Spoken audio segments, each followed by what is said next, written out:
Welcome to the Wealth Without Wall Street podcast, your guide to understanding how to get out of the Wall Street rat race and start your own mailbox money lifestyle.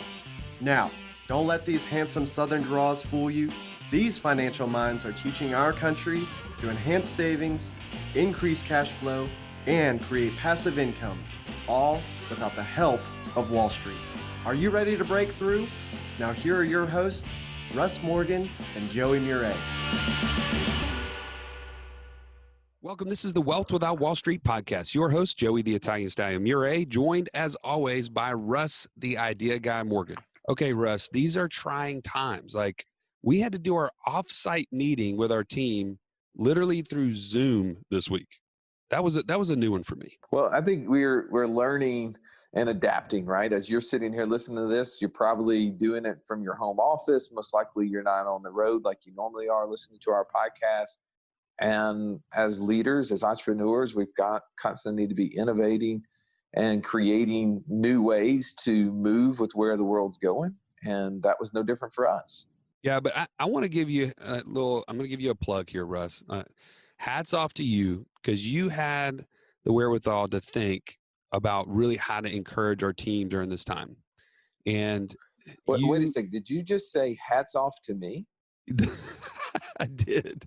Yes. You led the team and you said, man, I want to hear what's important to you. So we created, each of us individually, a vision board and got to share it as the kind of the kickoff of our offsite meeting. And man, I got to tell you, that was like one of those moments where I was really challenged and really encouraged to hear, what's below the surface of each one of our team members. I mean, day to day, we're talking about like the operational things of the business and, what the tactical things. But what was below the surface was, man, it was just really impactful to me to hear, what is Ernie thinking right now about the future and his wife and his family growth, and Thomas and Maddie and, man, Tracy and Justin. All these guys are really, our business is going to help them get to those things. It was cool to just put those dots together. Our business's belief system is to practice what we preach, to help people achieve financial freedom, to be the hub for business owners and entrepreneurs worldwide.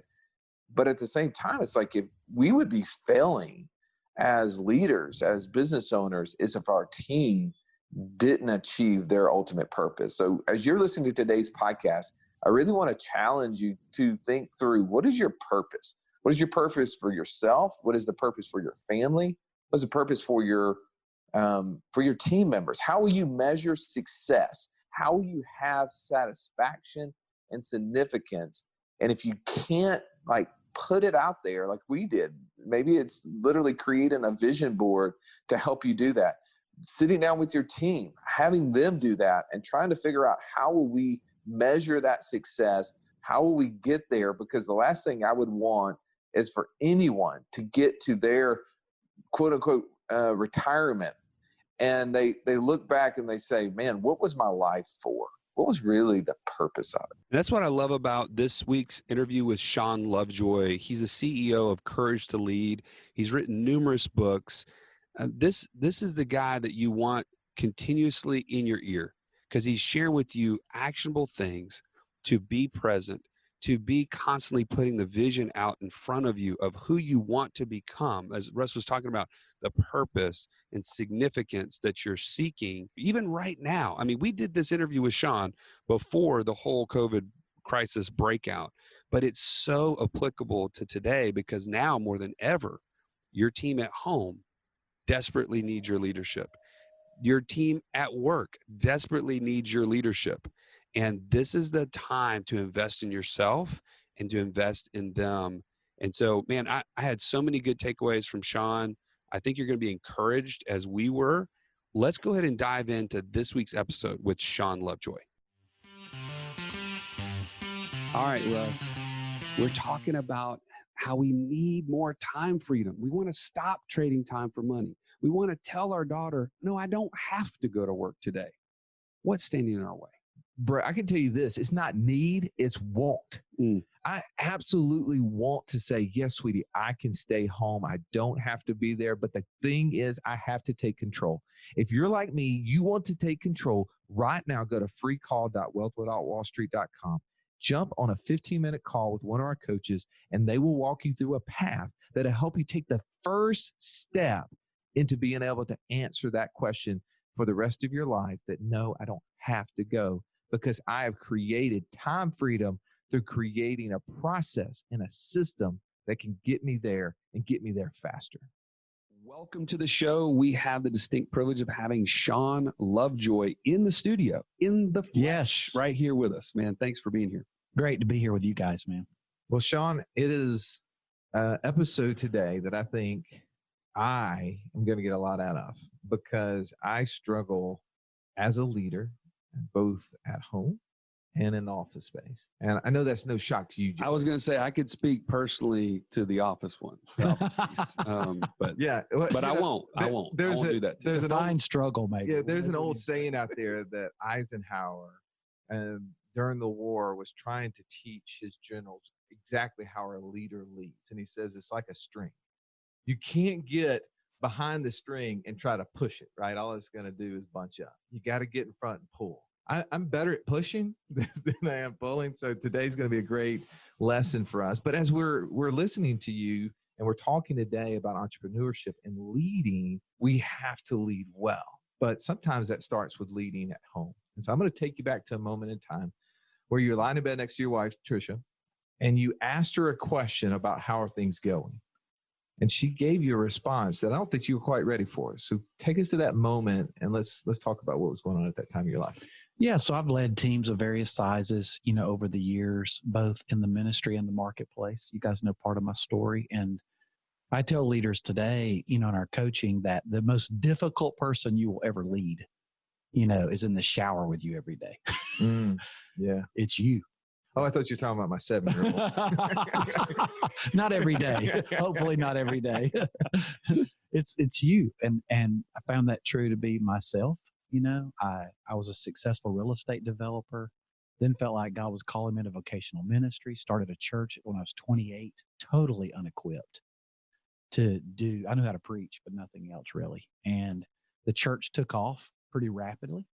And a couple years in, we're running 1,000 people. I'm feeling pretty good about myself. And I'm lying in bed after a big Sunday attendance and asked my wife, hey, how do you think things are going? And, you know how it is sometimes, guys. You'll ask your spouse, hey, how was that? You don't want the truth. Yeah. What you really want is, you are freaking awesome. You crushed it. That's right. And I expected her to say like, wow, you are so awesome. And it is an honor to be seen in public with you or something like that, But she said, you really want to know how I feel? And she wasn't disrespectful. She didn't yell. We had not been in an argument. I mean, I didn't see this coming. She said, you really want to know how I think things are going? And she leveled me in the next few moments. She said, I think you've allowed this church to turn you into a workaholic, which it didn't. That was a choice on my part. Right. And I teach leaders that now you're not a victim. Right. Nobody does this to you. You allow it to happen to you. Your company doesn't do it to you. You allow it to happen to you, especially in America. It's free market, capitalism. You can go get another job. You can start a job. You can do things differently. You get to choose your life. And I had chosen, to be a workaholic, and I've gotten really unhealthy in every area. And she said, I've gotten to the point, she said, I'm not leaving, but I don't like who you've become. And I don't like the person who comes home at the end of the day. I've caught myself wanting the guy that's up on the stage that walks through the crowds and, is the life of the party and makes everybody laugh. But when you come home, you're short, you're irritated, you're frustrated. She said, you've become a very negative person, which is totally unlike you. She said, everything's wrong with everything and everyone all the time. And wow, I didn't realize it, but I had become this critical person who came home talking about every frustration with every staff person and every issue and every church member and everything that was wrong in the church. And there's a reason why they're called preacher's kids, and all that. I realized like I was screwing up, and it was like scales fell off my eyes that night. And I began to see things clearly and started a road to recovery, which led me to do what I'm doing today and helping leaders do that. Wow. I'm really, the thing I love about this, what you're telling me is like our wives have incredible intuition. They do. And they are an incredible gift from the Lord to help us to see our blind spots. And that sounds like what was happening there. So when she said all those things, you said it leveled you. Take us to what that actually felt like, what was going through your head? Well, she had tried to approach me about this before in smaller ways. And I tell leaders all the time, now the fact that your spouse has even brought up the issue, like, do you know how long they have privately thought about it, dwelt on it, worried about it before they bring it up?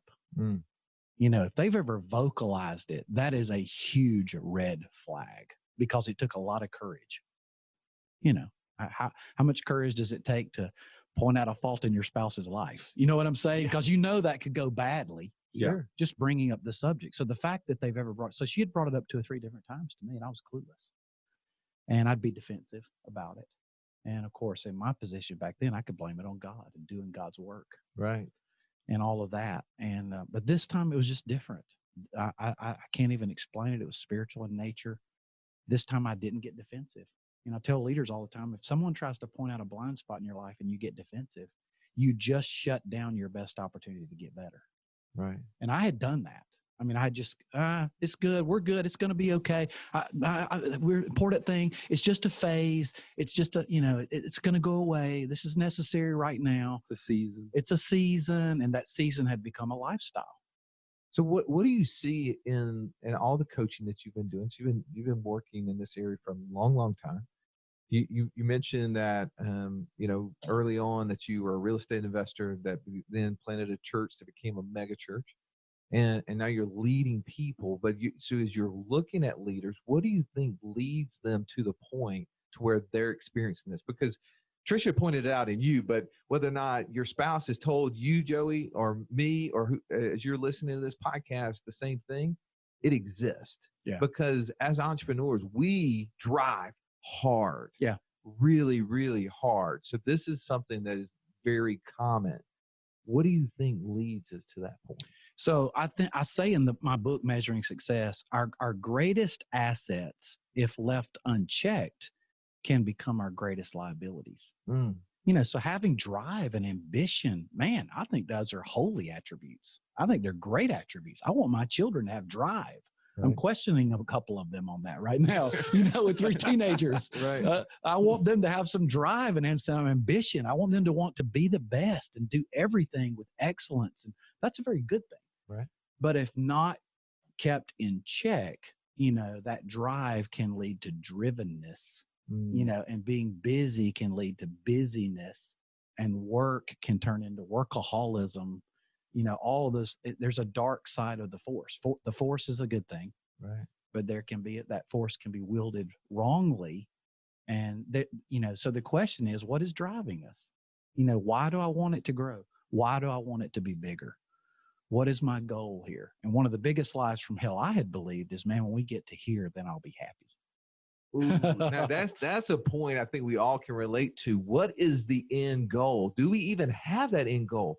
Are we growing just for growing purposes? And as we've already talked about this several times on the show, there is a level at which you hit, whether it's success, money, however you're measuring it, to where really happiness ceases to increase. Well, Hollywood is the case study example. I mean, we watch true Hollywood stories, right? Time after time after time, and we know they're not happy. That's right. And yet we think, one more this, one more that, one more zero is going to make us happy. And I tell leaders all the time, if you're not happy now, you won't be happy with 2 more zeros. That's right. So in your book, Measuring Success, you talk about the dangers of 3 C's. And I think, to me, this is what you're going after. Talk about what those 3 C's are and why they're dangerous to us as leaders. So they're really the 3 things that get you into trouble.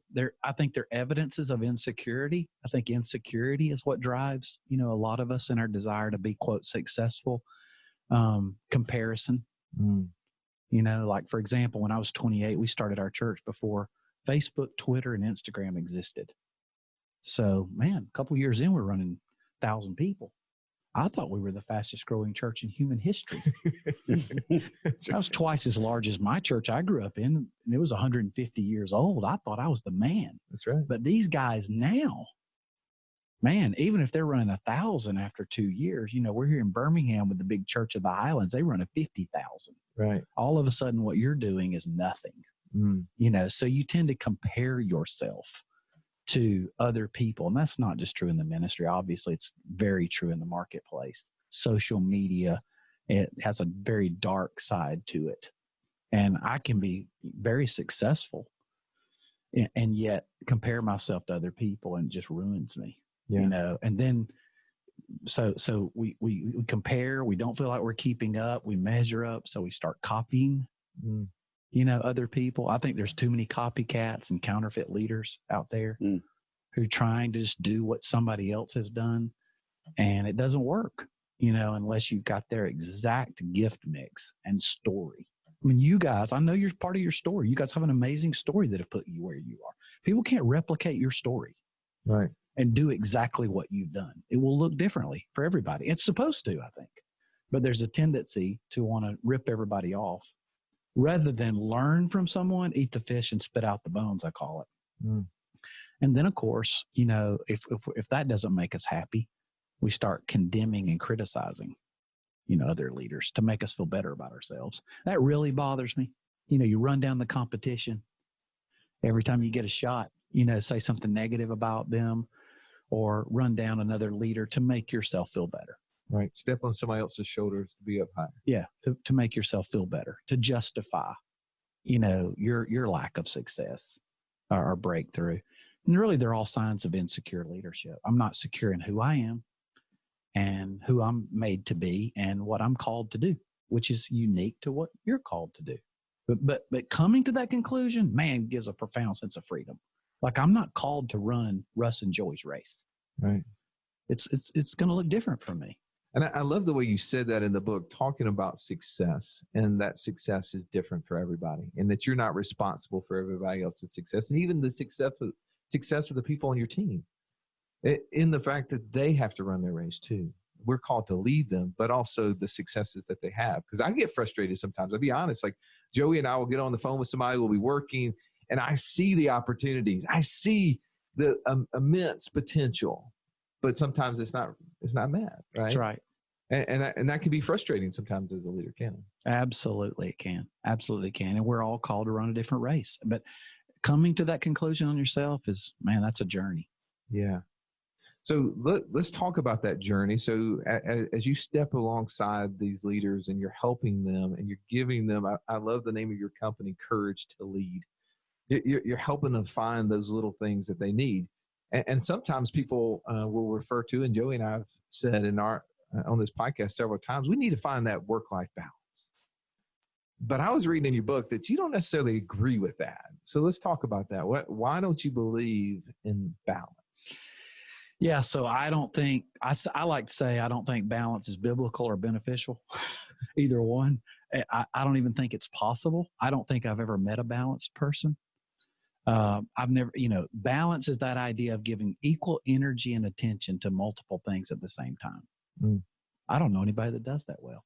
It's kind of like the inability to multitask, right? Yeah, exactly. Yeah, the whole idea of multitask means you're not doing multiple things well. Right. You're doing a lot of things average. Yeah. And that's the idea of balance. I'm going to be about a C- at everything at the same time. So we're guilty at work because we're not at home. We're guilty at home because we're not at work. Yeah. We're on vacation wishing we were at work. We're at work wishing we were at vacation. I don't think that's the way we're created to live.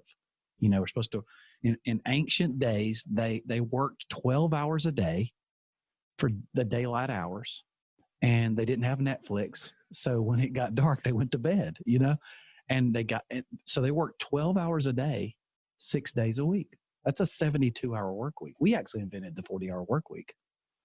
No, so Joey, I like that one, by the way. They worked hard. I'm glad we improved that. And some people need to. There are some young folks listening to this today who haven't figured out the intensity part. Like when you're at work, you're not supposed to be on Instagram with your buddies. You should be working. You should be 100% focused on your work. I've even taught this to my family. If you call me and I'm working, like I'll know it's pretty much an emergency and you need me and I will answer the phone. But you shouldn't be calling me 7 times a day. Right. This isn't Buddy the Elf checking in every 15 minutes. Right. Exactly. Yeah. I'm working. And I'm going to give you the same luxury and privilege, but when I'm at home, I'm going to be at home.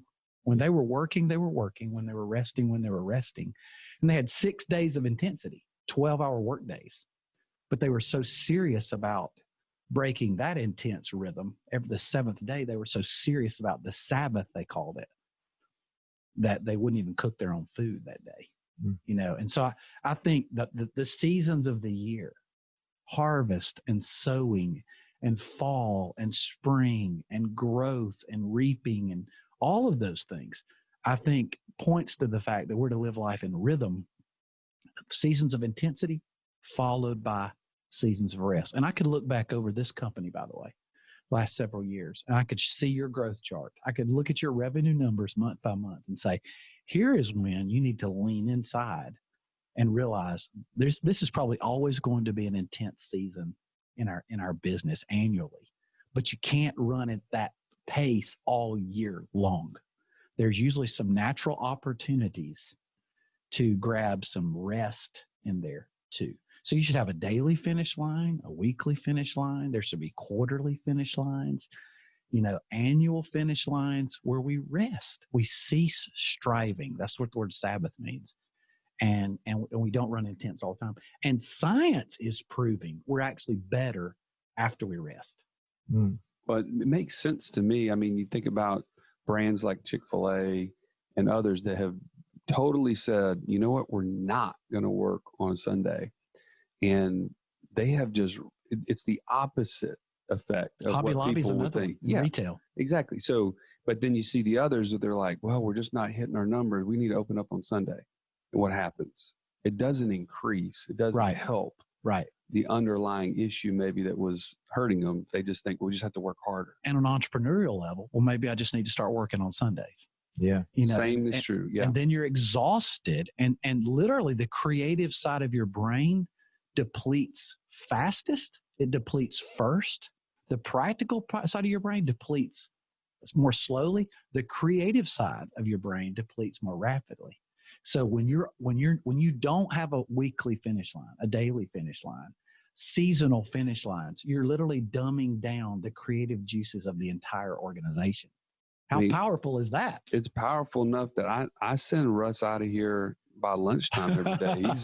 He's literally spent. I mean, that tank is empty. We need to work on his intensity. Yeah, my energy units are get pretty low. Well, you talk about that too in the book, and we know, and we've seen this in science. We've talked about that. We've even interviewed a nutritionist, physical therapist on our show, and he talked about the power of sleep and the impacts that has on the body.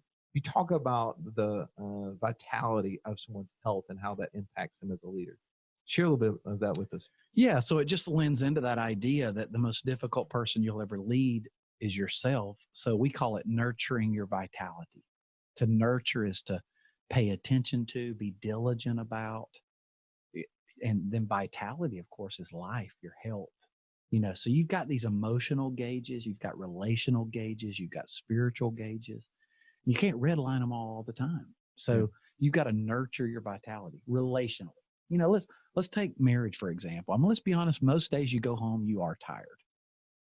So you're not going to necessarily feel like having this long, intimate conversation with your spouse. But last night was a date night with my spouse where we were specifically focused on fostering the intimacy in our relationship. So it's ebb and flow. It's intensity followed by rest, intensity followed by rest. And that's in every area of our lives, professionally, relationally, spiritually, emotionally, all that. So like the rest of the days, you just don't talk to her? Not as much. Not as much. Let's be honest. You know what I'm saying? It's pretty much here and go and 2 ships passing in the night and 3 kids and homework and ball. And, there's all that going on. It's life. And then that's okay.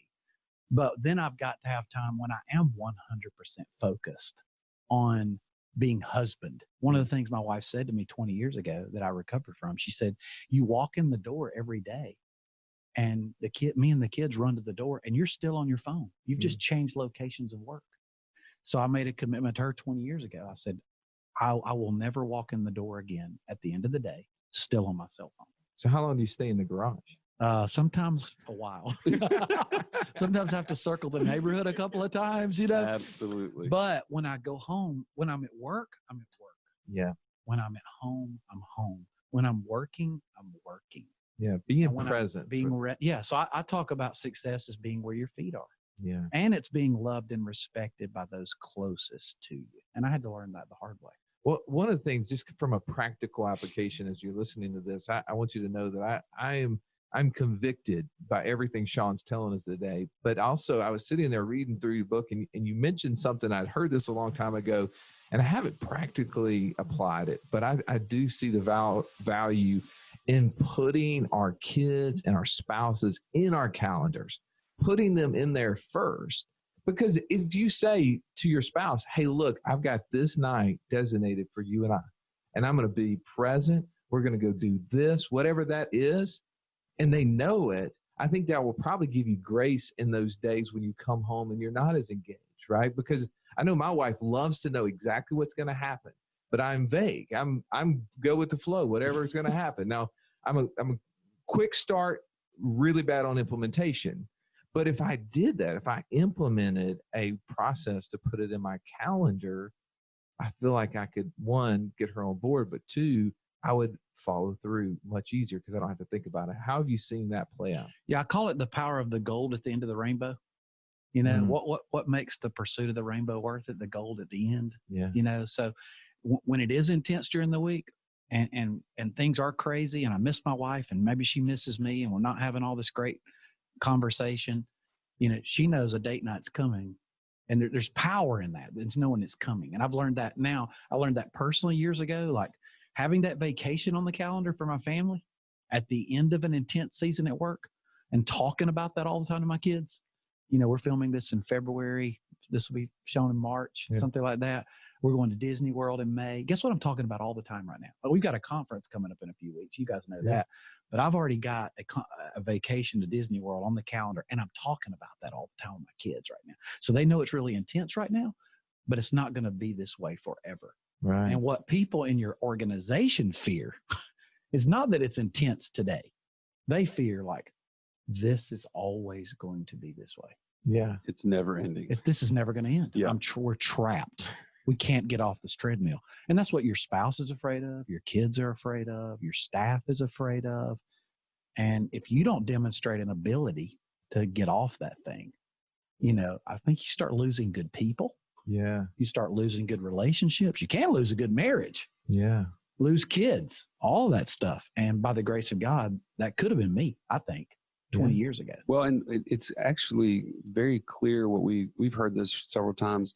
People they want to trust what's coming, but if you don't tell them what's coming, they don't know. So they inherently hold back something because they're self-protecting. Exactly right. Especially in the world of finances. Exactly if right. we're not clear with the process that people are engaging with, they don't know what to expect, and they're going to always hold back, and they're not going to really be able to make a decision. And I think that's true as you're applying it within the family and with your team, being clear and having proactively set those seasons of rest ahead of time gives everybody clarity. And here's the power of that as an entrepreneur. If you're out there and you're doing this by yourself right now and you're thinking about hiring a team, like the best time to get all of this in order is now. Right. Lead myself first, build a rhythm, because you're going to build the culture that you are. You reproduce what you are. So as an entrepreneur, the reason why you ought to get this, this is not a problem with my staff, with my team today. Like, this is so normal for us because it's the way I live my life. Right. And so we don't have a bunch of unhealthy, jacked up people working for me. We work very, very hard. They will tell you they've worked as hard for me as they have for anybody, but we know how to lay it down too. Daily, weekly, seasonally, all of that. We know how to live and flow because I live that way. So it sounds like to me, that's kind of like an anchor that you've put into your rhythm. That's like, okay, if I put that out there, these seasons of rest and things, that's going to help me in all these different areas of life. what are some of the things that you see consistently within leaders that are holding them back besides stuff like that? Like, what other problems do they come into when they're coaching with you? You can identify, man, this is an issue, this is an issue, this is an issue. There are some unhealthy drivers, sometimes. So I've had leaders who have admitted to me it's as simple as what I call father wounds.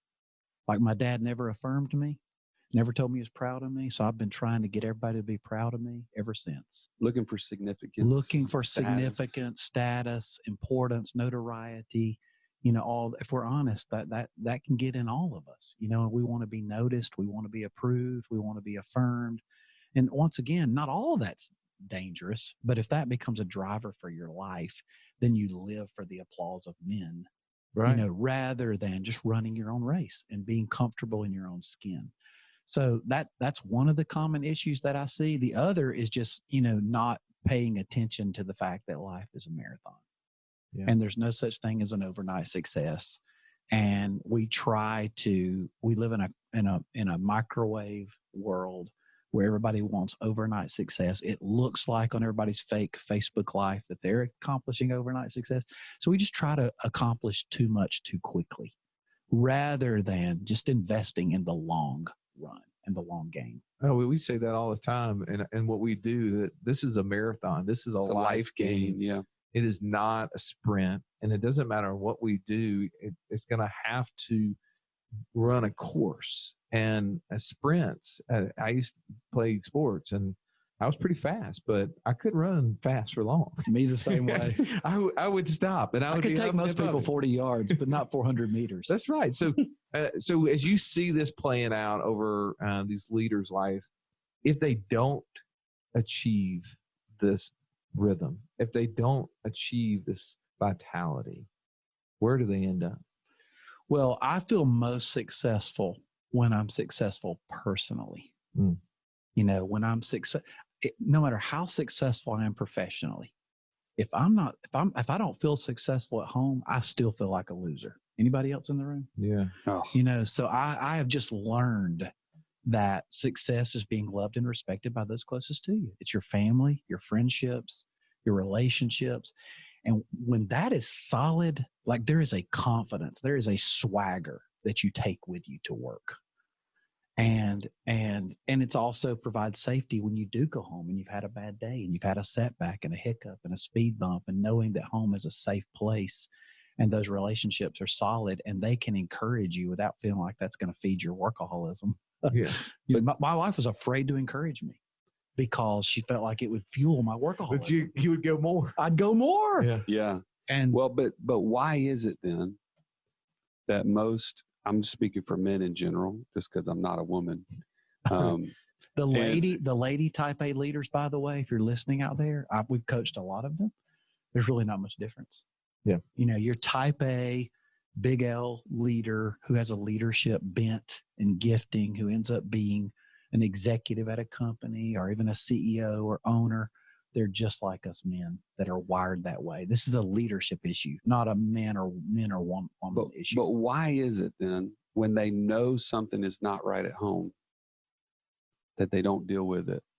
Why is it so much harder to correct and to focus on the issues at home than it is just to kind of plug away at what work is and almost just kind of, dig in deep there? I do think it comes. I entitled my book "Measuring Success." It does come down to our ability to measure or not measure. I think it's why a lot of men love to mow their own lawns, even though they could afford somebody else to do it, because I can go out there and I can see visible progress. I can see the difference I've made in 1 hour. And at work, it's pretty easy to measure performance there's there. metrics. Yeah. There aren't as clear metrics at home. So, like, for example, with my spouse, one of the things I learned to ask is, hey, how are we doing scale of 1 to 10? With 10 being like perfect, eternal bliss, intimacy, and 0, non-existent relationship. How are we doing scale of 1 to 10? And I'll get her to put a number on it instead of, hey, good, it's fine. It's great. No. I want more than that. I want to be able to quantify it, because whatever number you give me, I want to know how I can move the needle then. I want to make progress. Well, then it's How easy can to I ask do a better? question on why it's not a 10, Yeah, exactly. right? What's missing? What have I got to do to make it a notch? It'll probably never be a 10. I'm not that good, but Yeah. but Mine how- goes to 11. yeah, I could move from 5 to 6. You know what I'm saying? Or from 6 to 7 or 7 to 8. And if I do that a little bit at a time, you know, the good news is, you know, that was 2001 when my wife called me on the carpet. You fast forward, you know, nearly 2 decades later. We've been married 26 years. We just had our best year of marriage ever. That's cool. You know, and my kids like me and want to hang out with me. And if that sounds like I'm bragging, I am. I could have built things bigger, faster, even though I've had a lot of success. But man, I'm successful at home. And that gives me a confidence and frankly, an overflow to go with moral authority and lead my team. That's right. No doubt. Well, as leaders, as we are successful and we are successful at home, most importantly, that allows us freedom to lead our team. And I think our team feels and is fueled by us. And we can lie to people all we want to, but they see it. They do. can read it. They can do. feel it. They know. And when you're loose, they're loose. When you're tight, they're tight. And I just know as we're leading a team, we're driving toward a goal. We need to do it from a point of refreshness. If that's the word. I'm making up words here, Joey, as you know. But all right, so I want to leave with this because I know we got a ton of stuff we could keep talking. I'm so excited about having you in the community because there's going to be questions about this, and I want to dig into this as we go down the road on that. But just kind of tell us a few success stories. You've been leading entrepreneurs for a long time now, coaching executives and teams. Tell us a little bit about just what some of these success stories have looked like, some of the things that you've seen happen when people have gotten these things right. Yeah, so I think one of my issues was control. You know, I wanted control of everything. And obviously moving from an entrepreneur to a leader, you know, you got to release some control.